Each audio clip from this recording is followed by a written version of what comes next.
is Raymond Muthe from the digital desk as he brings us up to speed on what netizens are saying on the interwebs. Good morning, Muthe. How are you? Good morning, Asetra. I'm Happy doing to well. see you here. Yesterday you were busy swimming, and at least today it's relatively dry. But just give us the details with regard to the flood updates. You said welcome to News Diary. It's what's trending. Oh, what's trending? So here's what's trending. Of course, with the floods, the heavy downpour that has been experienced in Nairobi and several regions of the country has caused terrible, terrible scenes. We've seen photos and videos trending of flooded areas in the city.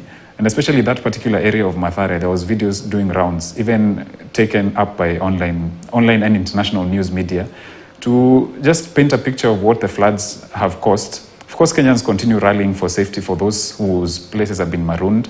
We saw that particular photo of Mathare with the residents on the roofs of their houses, seemingly in deep thought and unable to fathom what has happened to them.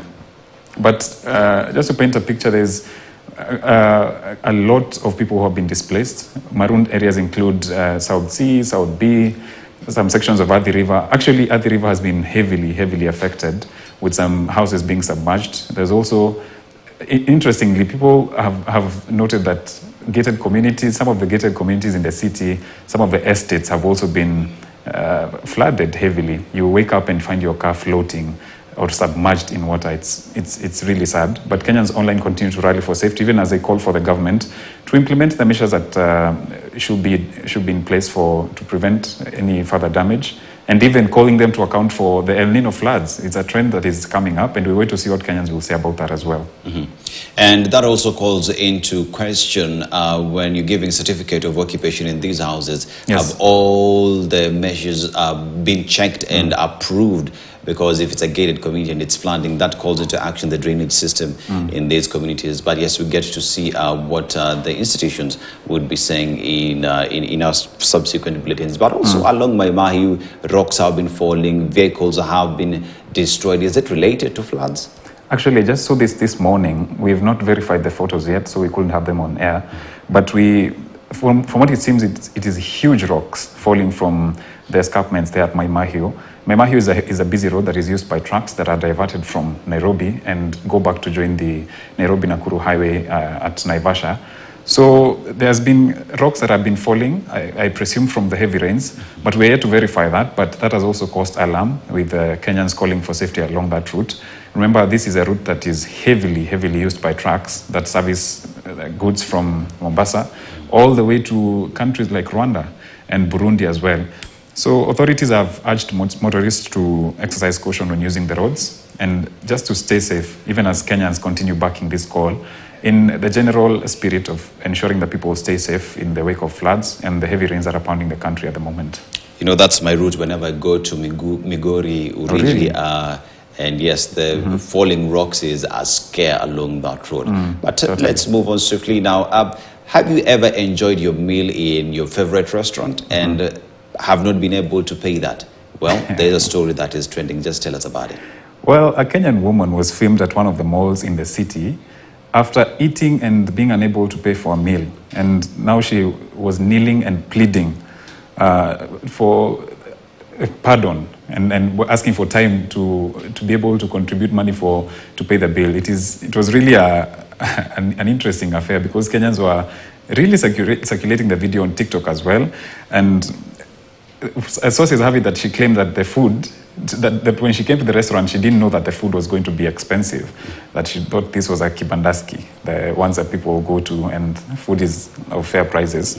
But Kenyans also have been speaking about the current prices of food and trying to rope in that discussion about kibandaski versus hotels, and others criticizing her actions. Because, I mean, how would you walk into a restaurant and eat before knowing the prices? I mean, that is something that Kenyans are also asking online. But that video has been doing rounds on TikTok as well and on Twitter. I think for the restaurant, that would have been an opportunity to have CSR with regard to that woman. But Donald Trump has been indicted on the election fraud and the challenges that America experienced. Just take us in that and what netizens saying, what the international community is saying. Well, the international community, etc., is commenting on this one heavily because Donald Trump, the former US president, has had very diverse opinions about some of the state's issues and even some of the election issues. And now he has been indicted, not directly, etc., he has been indicted indirectly because some of his aides and close allies have been caught up in a case that involves a fraud relating to the Arizona results in the past election. And they're accused of submitting slates that falsely represented the results from Arizona State. And now they were trying to overturn his loss. Remember, he lost that particular election. So they were trying to overturn his loss because they tried to fabricate some results from what the court has established. And now if they are convicted, they could actually face prison time, which is not very common for government officials in Kenya. We wait to see how that goes. People are comparing that to the Kenyan elections. You know, the Kenyan elections are also quite controversial here back at home. So Kenyans are trying to wait and see what kind of justice will be served for this one, even as people try to comment about Trump and his seemingly very diverse opinions about the United States and the world in general.